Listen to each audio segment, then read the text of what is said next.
오늘 우리에게 허락하신 하나님 말씀 함께 보겠습니다. 마태복음 8장 18절에서 27절까지의 말씀입니다.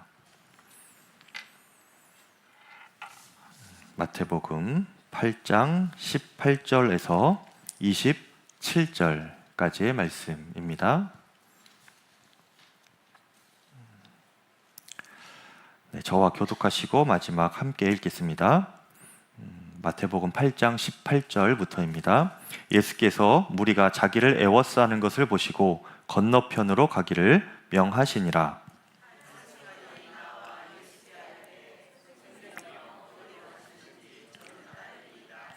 예수께서 이르시되 여우도 굴이 있고 공중에 새도 거처가 있으되 인자는 머리 둘 곳이 없다 하시더라.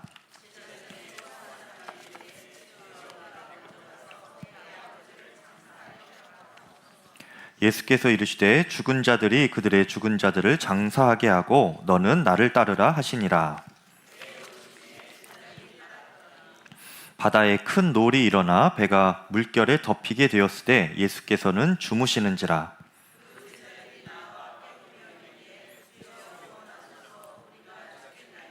예수께서 이르시되 어찌하여 무서워하느냐 믿음이 작은 자들아 하시고 곧 일어나사 바람과 바다를 꾸짖으시니 아주 잔잔하게 되거늘 그 사람들이 놀랍게 여겨 이르되 이 이가 어떠한 사람이기에 바람과 바다도 순종하는가 하더라. 아멘. 자, 하나님의 말씀입니다.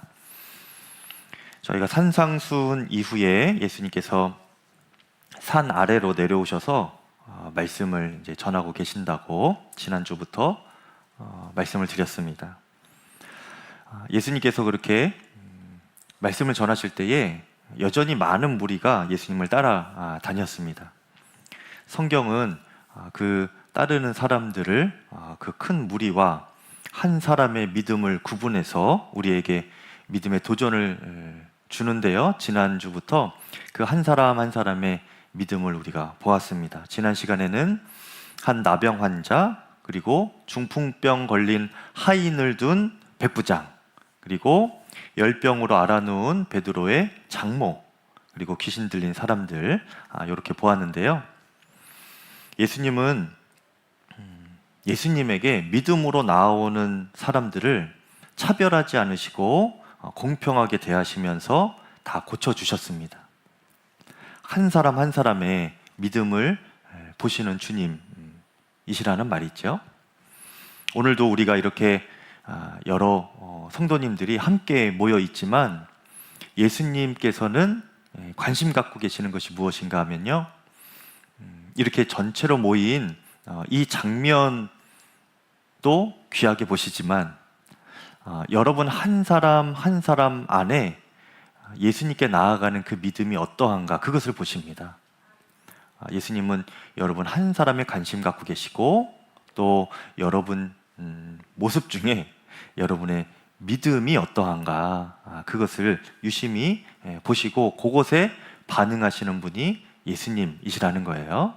지난 시간에 그 한 사람 한 사람이 그들의 믿음을 통하여 예수님의 은혜를 그렇게 깊이 누렸죠. 오늘도 여러분들 한 사람 한 사람이 예수님을 놀라시게 할 만한 그 믿음으로 반응하실 수 있기를 축복합니다.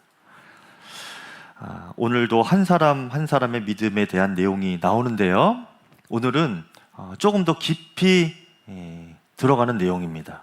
더 깊이 있는 믿음을 예수님께서 요구하시고 우리에게 도전하시는데 바로 제자도에 관한 믿음입니다. 세 부류의 사람을 볼 것인데요, 먼저는 한 서기관에 대한 이야기입니다. 19절에 보니까 한 서기관이 나와 예수께 아뢰되 선생님이여 어디로 가시든지 저는 따르리이다, 이렇게 말을 했어요.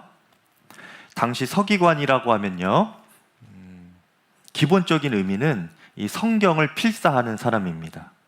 여러분 학급 회의하면은 서기 있죠? 서기가 무엇을 합니까? 칠판에 이렇게 회의 내용을 적잖아요. 요즘에 칠판 안 하나요? 네. 회의록이나 이렇게 적지 않습니까? 그런 서기관이에요. 필사하는 서기관. 그런데 그냥 기계적으로 성경만 필사하는 것이 아니고요. 당시에는 글을 아는 것, 또 성경을 접하고 그 성경을 읽으면서 필사하는 것은 특권이었습니다. 그렇기 때문에 아무나 할 수 있는 일이 아니었지요. 그리고 이 필사를 하면서 자연스럽게 어떻게 됩니까? 이게 공부가 되는 거예요. 이 습득이 되는 거죠. 단순히 그냥 성경을 필사하고 복사기처럼 찍어내는 것만이 아니고요. 필사하면서 이 서기관들은 성경을 연구하고 그 내용을 사람들에게 가르치는 율법학자이기도 했습니다. 교육을 많이 받은 사람들이었고요. 또 유대 사회 안에서는 이렇게 성경을 해석해주고 알려주는 그런 율법 교사의 역할을 이 서기관들이 했기 때문에 이들은 종교적으로도 유대 사회 안에서 굉장히 상류 계급, 존경받는 위치에 있었던 사람들이죠. 이 사람이 바로 서기관들인데 그 중에 한 사람이 예수님께 오늘 나아온 거예요. 그러면서 예수님께 말을 할 때에 선생님 이렇게 부릅니다. 선생님. 이것은 당시 율법 전문가로서 자신이 보기에도 예수님께서 사람들에게 그렇게 성경을 풀어주시고 가르쳐 주시는 그 가르침이 너무나 탁월하게 보이는 거예요. 자기도 율법 교사이지만 정말 저 예수님이 사람들 가르치는 것을 보고 들으니까 참 배울 점이 많다. 참된 내가 스승으로 그렇게 좀 삼았으면 좋겠다 하는 마음이 드는 겁니다. 자신보다 더 스승으로 인정하는 마음이 있었다는 거예요. 그래서 이 서기관이 예수님께 선생님이라고 하면서 나아가는 겁니다. 그리고 그렇게 적극적으로 다가가서 예수님께 요청하기를 당신이 어디를 가시든지 저는 따르겠습니다. 이렇게 말씀을 드려요. 당신이 가는 곳이면 어디든지 제가 따라가겠습니다. 저를 받아주십시오. 제자로 받아주십시오. 예수님을 향한 열망, 또 예수님의 제자가 되고 싶은 그 갈망이 대단한 사람이었죠. 그 서기관이었습니다. 그러면 여러분, 예수님께서 이제 이런 사람을 딱 보셨을 때에 실력도 있고 또 율법 스승이고 참 이런 대단한 사람이 내 제자가 된다면 그래 좋다, 고맙다, 나와 함께 가자, 이렇게 말씀하실 법도 하지 않습니까? 그렇죠? 그런데 예수님께서 오히려 그렇게 나오는 서기관에게 이렇게 대답을 하세요. 20절에 예수께서 이르시되 여우도 굴이 있고 공중의 새도 거처가 있으되 인자는 머리 둘 곳이 없다, 이렇게 말씀하세요. 지금 제자로 받아들라고 했는데 여우 얘기하고 굴 얘기하고 머리 둘 곳 없다고 하고 동문서답 하시는 것 같아요. 근데 이것은 무슨 의미인가 하면요, 너 이래도 나를 따라올 수 있겠니? 하는 겁니다. 여기서 인자라는 것은 예수님 자신을 말하는 거예요. 여우도 굴이 있고 공중의 새도 거처가 있지만 나는 이렇게 돌아다니면서 머리 둘 곳 하나 없는 삶이다. 앞으로도 그럴 거야. 근데 너 그래도 나를 따라오겠니? 이렇게 말씀하신 겁니다. 제자로 받아주십시오 하는 이 서기관의 요청에 거절까지는 아니어도 그가 다시 한번 생각할 수 있는 기회를 지금 주시는 겁니다. 왜일까요? 그가 생각하는 제자의 길과 예수님께서 생각하시는 제자의 길이 다르기 때문에 그렇습니다. 먼저 그 서기관은요, 예수님께 나올 때 어떻게 했습니까? 예수님께서 부르시지도 않았는데 따라오라고 하지도 않으셨는데 이 서기관이 자기가 먼저 예수님께 가서 제가 주님을 어디로 가든지 제가 따르겠습니다, 이렇게 말한 거예요. 그러면 따라오라고 할 줄 알았나 보죠. 자기가 한다고 하면 되는 걸 줄 아는 거예요. 얼마나 마음에 자신감이 대단합니까? 그렇죠? 나 정도면 예수님을 따를 만한 자격이 있다, 이렇게 스스로 일단은 생각을 한 겁니다. 그리고 그런 전제 아래에서 예수님께 나아가서 당신이 어디 가든지 따라가겠습니다. 지금 이렇게 요청을 한 겁니다. 그리고 그렇게 요청한 목적이 무엇이냐면요, 자기 유익을 위한 것이었어요. 보니까 예수님께서 말씀도 좋으시고 병도 고치시고 능력 있는 분처럼 이렇게 보이니까 저 예수님을 죽도록 저렇게 따라다니면 나도 저 예수님처럼 좋은 선생이 될 수 있겠구나, 성공할 수 있겠구나, 이런 마음이 드는 겁니다. 그래서 그가 예수님께 저를 당신의 제자로 받아주십시오. 제가 무엇이든지 하겠습니다. 어디든지 다 따라가겠습니다. 이렇게 말씀을 드린 거죠. 그때 예수님께서 그 서기관에게 대답하기를, 내가 가는 길에는 나조차도 머리 둘 수 없고 험하고 어렵고 좁은 길이야. 자기를 부인해야 갈 수 있는 길이기도 하다. 그래도 나를 따라올 수 있겠니? 이렇게 좀 물으시는 겁니다. 여러분, 여기서 우리가 알 수 있는 것은요, 일단은 예수님의 제자로서 주님을 따르려면 무엇이 먼저 있어야 되는가? 이 주님의 부르심이 먼저 있어야 되는 것입니다. 주님이 먼저 부르시고 제가 주님을 따르겠습니다 하는 것이 그게 순서예요. 내가 주님을 따르겠습니다 이렇게 하는 것은요, 일단 이 사람에게는 교만함이 있는 거예요. 어느 한 목사님께서 이제 신학교에 처음 들어가셨을 때, 처음 이제 설교를 신학교에서 들었을 때 잊혀지지 않는 한 대목이 있었다고 합니다. 그 설교하시는 교수님께서 자네들 중에 하나님께서 부르시지도 않았는데 내가 부름받았다 생각하고 여기 온 사람 있습니까? 이렇게 물으셨대요. 그 말씀이 잊혀지지 않고 좀 충격이었다고 합니다. 그 목사님은 주님의 부르심에 확신이 있어서 이렇게 온 것인데 그렇지 않은 사람도 있나? 그렇게 생각이 들었대요. 스스로 자격을 인정하고 교만한 마음으로 내가 주님을 따르겠습니다, 내가 주님의 일을 한번 해보겠습니다, 그렇게 온 사람이 있으면 다시 생각해 보라는 것이죠. 여러분, 주님의 부르심이 먼저입니다. 주님께서 나에게 사명을 주셨는가, 그것이 먼저인 거예요. 그리고 나서 내가 주님께 겸손히 순종하는 것, 이것이 주님을 따르는 제자도의 시작인 것입니다. 시작은 주님으로부터 시작이 되는 거예요. 이것은 제가 여러분 뭘 하든지 먼저 자원하지 말라는 말이 아닙니다. 교만해 보이니까 먼저 하겠다 이렇게 말하지 말라 이렇게 말씀드린 것이 아니에요. 여러분 오해하지 마시고요. 자원하는 마음은 너무나 귀한 마음입니다. 예수님께서 바라시는 마음이에요.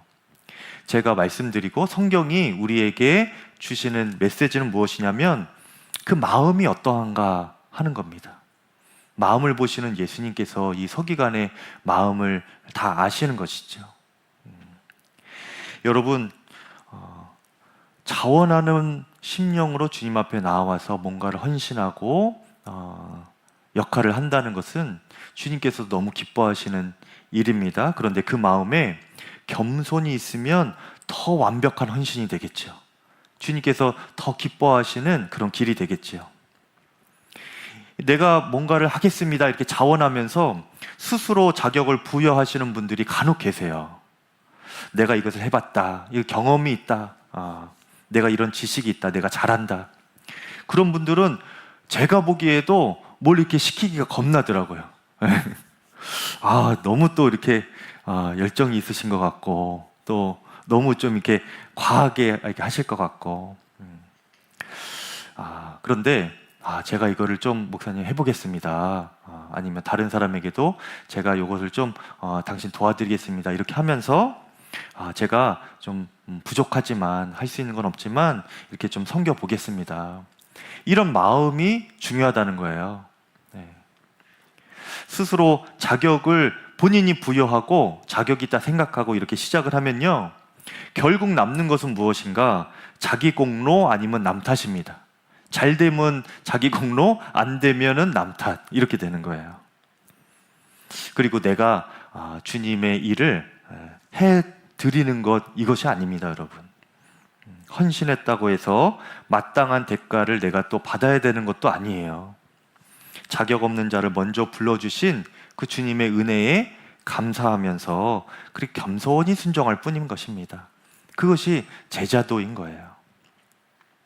그리고 그렇게 따르는 길은요, 내가 하고자 하는 것을 이루는 길이 아니라 나의 목적이 이루어지고 나의 욕망이 이루어지는 그런 길이 아니고 자기 부인의 길이 되는 것입니다. 나의 욕구를 충족하는 길이 아니고 불평과 고난을 감수하고서라도 또 희생하고 헌신하는 길, 그 길이 바로 예수님께서 따르라고 하는 제자의 길인 것이죠. 그러니까 이 서기관이 생각했던 제자도하고는 거리가 먼 길이었던 것입니다. 어찌 보면 정반대의 길이었던 것이죠. 그래서 예수님이 한 번 더 생각해 보라고 그렇게 대답을 하신 것입니다. 너 이래도 나를 따라올 수 있겠니? 두 번째 부류의 사람은 예수님의 제자 중에 한 사람이 예수님께 이제 이렇게 말을 하는데요. 그는 예수님을 부를 때에 먼저 아까 서기관은 예수님을 선생님이라고 불렀죠. 근데 이 제자는 예수님을 부를 때 주여 이렇게 부릅니다. 주여. 벌써 부르는 것보다 다르죠. 예수님을 알고 믿고 따르는 그 믿음이 이 서기관보다는 조금 더 진보된 믿음이에요. 그런데 그 제자도 예수님 보시기에는 아직 전적으로 헌신된 제자는 아니었습니다. 그 내용을 한번 볼까요? 21절에 제자 중에 또 한 사람이 이르되 주여 내가 먼저 가서 내 아버지를 장사하게 허락하옵소서 하면서 이렇게 요청을 예수님께 합니다. 제가 주님을 따를 건데요, 주님 제 아버지를 장례 치르고 따르게 주님 허락해 주십시오. 어찌 보면은 굉장히 효심이 깊어 보이는 그런 제자인 것 같아요. 그러니 참 칭찬을 받을 법도 하지요. 그런데 예수님께서 그에게 뭐라고 대답하십니까? 22절에 뜬금없이 또 죽은 자들이 그들의 죽은 자들을 장사하게 하고 너는 나를 따르라 이렇게 말씀을 하세요. 이것이 무슨 내용인가? 이 구절이 참 어려운 구절이기도 합니다. 그리고 논란이 많은 구절이기도 해요. 그리고 오해가 있을 만한 구절이기도 한데, 그래서 제가 좀 요거를 좀 설명을 좀 더 드려야 될 것 같아요. 21절을 여러분 잘못 해석하면요, 예수님을 따르려면 아버지 장례식도 가지 말고 효도도 뒷전으로 하고 예수님 먼저 따라야 된다, 이런 식으로 잘못 해석될 수도 있는 것입니다. 그런데 성경은요, 부모님에게 너희가 효도해야 된다, 부모님을 공경해야 된다, 그래야 내 삶이 땅에서 장수하게 된다, 이렇게 말씀하고 계십니다. 부모님께 잘하라고 성경은 말하고 있어요. 장례식에 가야 됩니다, 여러분. 여러분, 부모님 장례식을 내가 주관하여서 성심성의껏 잘 섬겨야 하는 거예요. 그런데 그러면 예수님께서 이렇게 말씀하신 것은 무엇인가? 그것이 이제 좀 우리가 알 필요가 있습니다. 여러 해석도 이렇게 상황을 상상하면서 해석해 놓은 것이 있는데, 그 중에서 가장 그래도 합당하다 여겨지는 그런 상황이 어떤 것이냐면요, 당시 장례 문화를 보면 알 수가 있어요. 당시 1세기의 많은 문화권에서는요, 사람이 죽으면 가족들이 그 사람의 부모님의 임종을 이렇게 지켜보다가 1차로 이제 돌아가시면 1차로 매장을 하지요. 그러면서 이제 장례를 합니다. 그것이 첫 번째 장례예요. 그리고 난 이후에 이제 시간이 지나면 뼈가 남지요. 그러면 그 뼈를 잘 다시 모아서 어떻게 하느냐? 그들의 조상들이 묻혀 있는 그 뼈가 모아져 있는 곳에 또 이렇게 그 자신의 부모님의 뼈를 가지고 갑니다. 그래서 조상들과 함께 잠들도록 그렇게 다시 모아둬요. 그러니까 두 번째 장례를 그렇게 치르는 것이죠. 이렇게 첫 번째, 두 번째 매장이 있었던 것입니다. 지금 이제 많은 성경학자들이 이제 좀 추측하기는 예수님께서 말씀하신 것이 이 상황일 것이다 하는 거예요. 그래서 죽은 자들이 죽은 자를 장사하게 하라 라고 말한 것은 이런 거예요. 지금 이 제자가 두 번째 장례의 시점이라는 것입니다. 그래서 그것을 지금 예수님께 요청한 것은요, 임종을 지키게 해주십시오. 제 아버지 이제 곧 돌아가시니까 임종 지키고 가게 해주십시오. 이런 부탁은 아니고, 이제 첫 번째 장례는 다 마치고 두 번째 이제 뼈를 모으고 두 번째 그 매장을 하는 것까지 다 그냥 온전히 마무리하고 따르겠습니다. 하면 좋은 것인데 굳이 이 사람이 안 해도 되는 것, 다른 형제들이 해도 되는 것, 그런 것이에요. 그런 정도일 때에 예수님께서 이렇게 말씀하셨다는 거예요. 너희 죽은 조상들이 아버지를 잘 맞이해 줄 테니 너가 그것까지 할 필요 없다. 너의 우선순위는 지금 나를 따르는 것이다. 지금 이렇게 말씀을 하시는 것이라는 겁니다. 예수님이 부르실 때에 안 부르셨으면 모르는데 예수님이 부르셔서 따르고자 하는 제자는 가장 우선순위가 바로 예수님이 되어야 한다는 거예요. 우선순위에 대해서 말씀하고 있는 것입니다. 21절을 통해 예수님은 제자도에 대해서 우리에게 다시 한번 말씀해 주시고 가르쳐 주시는 것이 주님의 부르심 앞에 다른 이유들로 머뭇거리는 마음, 이것에 대해서 책망하시는 거예요. 머뭇거리는 마음. 그래서 21절을요, 여러분 자세히 보면요, 이 제자가 어떻게 예수님께 요청을 하냐면 먼저라는 단어를 사용합니다. 예수님, 제가 예수님을 따르긴 할 건데요, 먼저 장사를 지내고 주님을 따르겠습니다. 그러니까 장사 지낸다, 요거가 우리가 논란을 갖고 볼 것이 아니고요, 이 21절의 핵심 내용은, 우리에게 주시는 메시지의 핵심 키워드는 먼저입니다.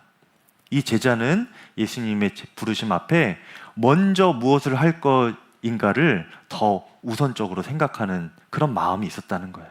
그러면서 부르심에 머뭇머뭇거리고 있었다는 겁니다. 조금 있다가 하겠습니다 라는 것이죠. 거기에 예수님은 너가 지금 해야 될 것은 나를 따르는 것이다. 너에게 우선순위는 나다. 이렇게 말씀하시는 거예요. 여러분, 우리를 머뭇거리게 만드는 것들이 효도 말고 많이 있습니다, 여러분. 우리가 예수님보다 먼저 해야 될 것, 부모님만 계십니까? 우리의 자녀들도 있죠. 우리의 물질도 있죠. 또 출세할 수 있는 좋은 기회도 있죠. 여러 가지가 주님보다 우선순위에 놓여지는 것 많습니다. 지금 장래만 문제가 아니에요. 여러분의 마음 가운데는 주님 아직 아닙니다, 이렇게 할 만한 것이 무엇이 있습니까? 주님보다 더 우선으로 여기는 것이 무엇이 있습니까? 사탄은요, 우리의 마음 가운데 그런 것들을 계속 제시를 합니다. 그리고 머뭇머뭇거리는 습관을 들이게 해요. 왜 그런가? 그렇게 하면서 예수님을 진정으로 신뢰할 수 있고 의지하는 믿음으로 깊이 들어가는 것을 막는 거예요. 그냥 그 언저리에서 머뭇머뭇거리게만 만드는 겁니다. 그 정도만 하면 돼요. 멀리 떨어지진 않아도 더 깊은 믿음으로 완전한 헌신의 제자로 만들지만 않으면 되는 거예요, 사탄은. 그래서 예수님께 나아가는 것보다 한 걸음만 더 물러서게 만들면 되는 겁니다. 머뭇머뭇거리게 하는 게 우리 각자에게 하나씩 다 있어요.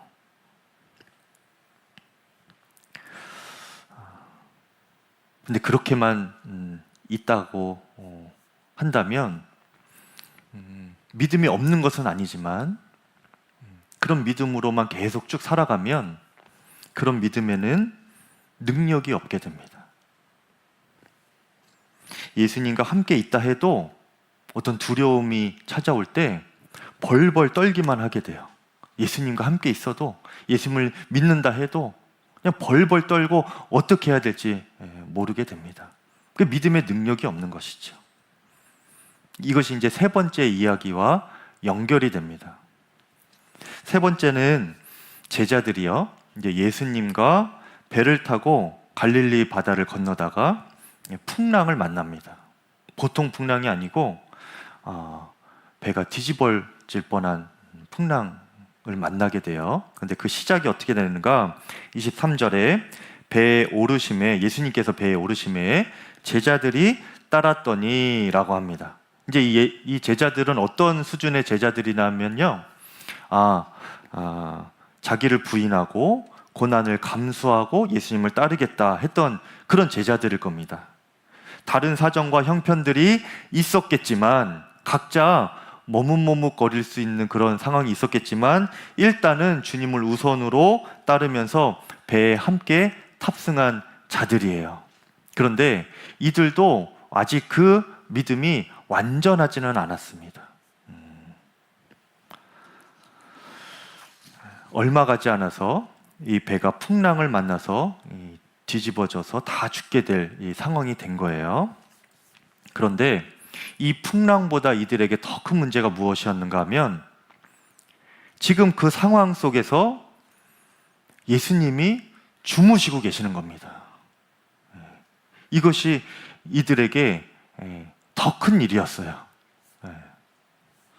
우리가 믿음으로 살아가면서 깊은 두려움이 밀려올 때, 그때 바로 이런 상황일 것입니다. 두려움 자체가, 어떤 문제 자체가 두렵다기보다는요, 그 상황에서 예수님이 주무시고 계신 것 같은 거예요. 예수님이 안 계신 것 같고, 숨어 계신 것 같고, 아무 반응이 없으신 것 같을 때, 그때가 우리 믿음의 사람들에게는 참 두려움이 임할 때지요. 그런데 여러분, 생각해 보면 그때 아무런 주님의 반응이 없다 해도 그게 그렇게 크게 두려워할 상황은 사실은 아닙니다. 여러분, 이 제자들이요, 지금 예수님을 따라서 배에 함께 탄 것 아닙니까? 그리고 예수님과 함께 지금 동행하면서 계속 가는 길인 거예요. 그런데 걱정할 것이 무엇이 있겠습니까? 배가 뒤집어지면 예수님께서 다시 뒤집으시면 되잖아요. 죽게 되면 다시 살리실 것이고, 떠내려가면 주님이 건지실 것이고, 근데 뭐가 문제입니까? 두려워할 것이 뭐예요? 그런데 그들은 두려웠습니다. 예수님을 믿는다고 따르고 배에 올라서 그렇게 동행했지만, 그들은 그 풍랑 가운데서 두려웠어요. 왜 그런가? 예수님이 함께 계시지 않아서가 아니고요, 이 예수님이 누구신지 이들이 진정으로 알지 못했기 때문입니다. 깊이 들어가는 믿음이 없었어요. 한번 머뭇머뭇거리다가 한번 이렇게 주님께 나아가긴 했지만, 아직 깊이 주님을 알지는 못했습니다. 그 믿음이 어디서 드러났습니까? 풍랑이 오고 혼비백산되고, 그래서 이제 배 밑에서 잠을 주무시고 계신 예수님께 달려갈 때, 그때 다 드러난 거예요. 그렇게 밑바닥까지 다 가서야 그들은 자신들의 믿음을 예수님 앞에 여실히 드러내게 됩니다. 어떻게 합니까? 예수님, 일어나십시오. 흔들어 깨우면서, 우리가 지금 다 죽게 되었습니다. 우리를 구원해 주십시오. 우리를 살려 주십시오. 한마디로 호들갑을 떨었던 거예요, 예수님 앞에서.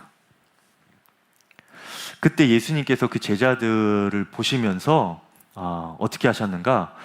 성경에 보면 바람과 바다를 꾸짖어 잠잠케 하셨다고 했거든요. 근데 그 전에 제자들을 먼저 꾸짖으십니다. 어떻게 꾸짖으시냐? 26절에 예수께서 이르시되 어찌하여 무서워하느냐 믿음이 작은 자들아. 이 제자들을 먼저 꾸짖으세요. 그리고 나서 곧 일어나사 바람과 바다를 꾸짖으시니 아주 잔잔하게 되거늘, 이렇게 증언하고 있습니다. 여러분, 우리의 믿음이요, 언제 드러납니까? 지금 이렇게 있을 때는 다 믿음 다 비슷비슷한 것 같아요. 기도할 때도 보면은 다 열심히 기도하시고 통성을 기도하고 다 깊은 믿음인 것 같아요. 그런데 언제 그 믿음이 드러나는가? 우리가 밑바닥까지 내려갔을 때 진짜 믿음이 드러나는 겁니다. 여러분은 그때 담대하십니까? 아니면 호들갑이십니까? 그래서요, 주님은요, 우리가 풍랑을 만날 때에도 기다리시는 거예요. 주무시는 듯 보여도 주님이 기다리시는 겁니다. 뭘 기다리세요? 우리가 그 배 밑바닥까지 올 때까지 기다리는 겁니다. 저 집사님이, 저 성도님이, 저 목사가 밑바닥까지 내려가면 어떻게 반응하는가? 어떤 믿음인가? 그것을 주님이 보시려고 하는 겁니다. 그리고 스스로도 보게 하시는 거예요.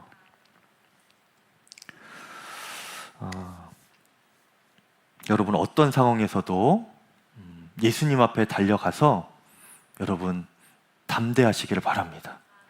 예수님 때문에 평안을 누리실 수 있기를 바랍니다. 꾸짖음 받지 마시고 칭찬받으시기를 바라요. 예수님이 우리에게 원하시는 믿음이 그런 믿음인 것입니다.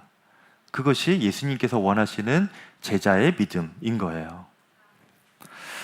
최근에 저에게 제가 만난 작은 풍랑이 있습니다. 교회 리모델링 하면서예요.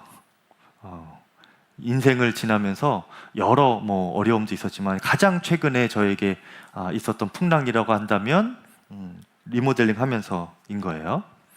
교회가 이런 저런 보수공사하고 또 리모델링 할 수 있는 형편은 사실은 안 되었습니다.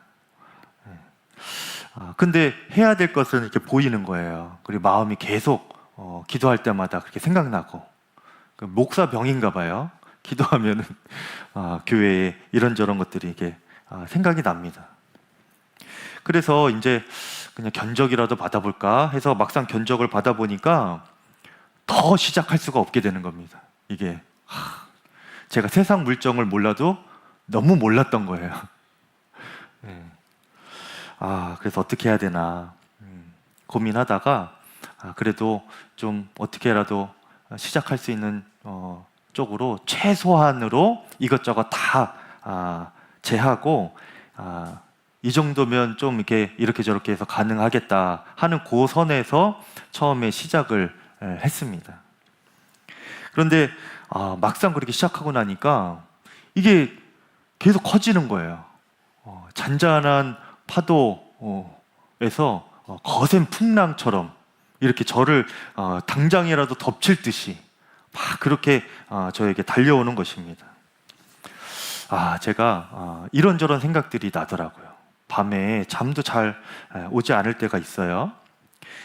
계산이 되어지고 또 예상되어지는 상황들이 있잖아요. 그렇죠?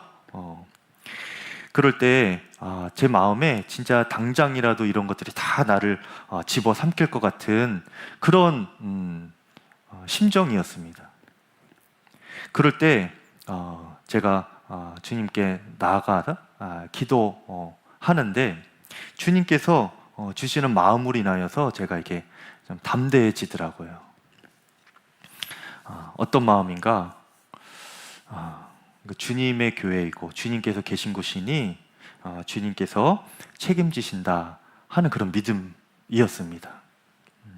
주님께서 그냥 저 혼자 아니면 성도님들에게만 이 일을 맡겨두시는 것이 아니고 안 돼도 되게 하실 것이다. 안 될 것 같아도 길을 열어주실 것이다. 그런 믿음을 부어주시는 거예요. 주님께 맡기는 믿음을 계속 이렇게 주시는 겁니다. 그러니 마음이 이제 좀 평안해지더라고요. 그래서 더 했습니다, 여러분. 처음 생각한 것보다 더 했어요. 그래서 요 마이크까지 한 거잖아요, 여러분. 무모한 일을 하기를 저는 굉장히 싫어하는 성격이에요. 그래서 작은 일을 그냥 소소하게 그냥 이렇게 천천히 그냥 하기를 좋아하고 역동적인 거 그렇게 별로 안 좋아하고 그런 성격인데 또 주님께서 주시는 마음이고 이끄시는 것이라면 또 그렇게라도 역사를 하시더라고요. 근데 사실은 저는 그런 것들을 감당할 수 있는 그릇이 못 됩니다. 어느 글에 보니까 리더는 기세가 있어야 된다라고 하는데 저는 사실은 그런 기세가 많지 않아요. 그래서 그런 일들을 감당하고 추진하고 시작을 하는 것도 상당히 어렵죠. 다른 사람들보다 더 버겁게 느껴질 겁니다. 그런데 그런 마음을 가지고 주님 앞에 나아갈 때에 주님께서 저에게 지금까지 훈련시켜 주시고 또 주신 재능이라고 한다면 그냥 주님께 맡기는 거예요. 그래서 그때그때 주님께서 주시는 담대함으로 또 평안함으로 맡겨주신 사명을 감당해 가는 거죠. 여러분, 그래서 빚 없이 그냥 과정 가운데 큰 어려움 없이 곤란함 없이 거의 다 마치게 됐습니다. 주님께서 하신 일이지요. 결국은 주님께서 다 하실 건데 문제는 무엇입니까? 주님과 함께 걸어가고 주님을 따르고 주님의 사명을 감당할 때에는 결국에는 주님께서 다 하실 것인데 문제는 뭐예요? 그 주님을 따르는 제자의 마음, 그 믿음이 어떠한가 하는 것입니다. 밑바닥까지 내려갈지라도 강하고 담대한 거예요. 왜요? 내가 기세가 세서 그런 것이 아니라 나는 연약하고 부족해도 나와 함께 계시는 주님이 계시니까. 그분은 바람도 풍랑도 잠잠케 하실 수 있는 천지의 창조주이시니까 그 주님을 알면 담대한 것입니다. 그런데 아직 제자들은 예수님께 그 밑바닥까지 달려갈 때에 그 예수님을 알지 못했어요. 그래서 그냥 죽게 됐습니다. 살려주십시오. 호들갑을 떨면서 달려갔지요. 밑바닥까지 가면서 자신의 믿음이 다 드러난 겁니다. 그런데 예수님께서 그들을 책망하시고 바람과 바다도 꾸짖어 잠잠케 하신 후에 그들이 비로소 주님이 이런 분이시구나 알게 돼요. 그래서 더 이상 두말 안 씁니다.